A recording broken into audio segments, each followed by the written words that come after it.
दम लागतोय म्हणून व्यायाम बंद केली, हालचाल बंद केली, ती तर तुमची समस्या वाढवतोय. फुफ्फुसांचा आजार आहे म्हणून हालचाल करत नाही, दम लागतोय. हालचाल बंद झाली की स्नायू ऑक्सिजन अजून डिमांड करतात, मग ते दम अजून वाढवतात. या डिमांड सप्लायच्या मिसमॅचमध्ये त्रास वाढला जातो.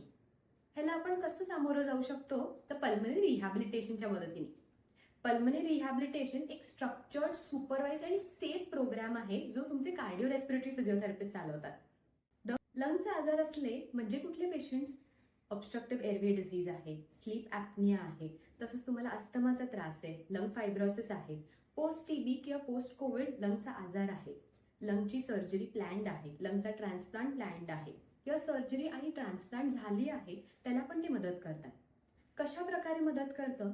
तर तुमचा दम आटोक्यात कसा आणायचा या स्ट्रॅटेजीज शिकवल्या जातात. त्याच्याबरोबरच श्वासाची कपॅसिटी वाढवली जाते, हातापायाचे स्नायूंचे ताकद वाढवले जातात. नुसतंच हार्ट आणि लंग नाही तर मसल्सची एन्ड्युरन्स सुद्धा वाढवलं जातं. कफ येतोय रिकरंट, त्याच्यामुळे इन्फेक्शन होत आहे, त्याला प्रिव्हेंट करता येतं. कफ रिमूव्हल स्ट्रॅटेजीज शिकवल्या जातात. तुमच्या डेली रुटीनला कसं मॅनेज करायचं आजार असताना सुद्धा हे शिकवलं जातं. तर तुमचं क्वालिटी ऑफ लाईफ पण सुधारतं आणि आपण छान आपली जीवनशैली जगू शकतो.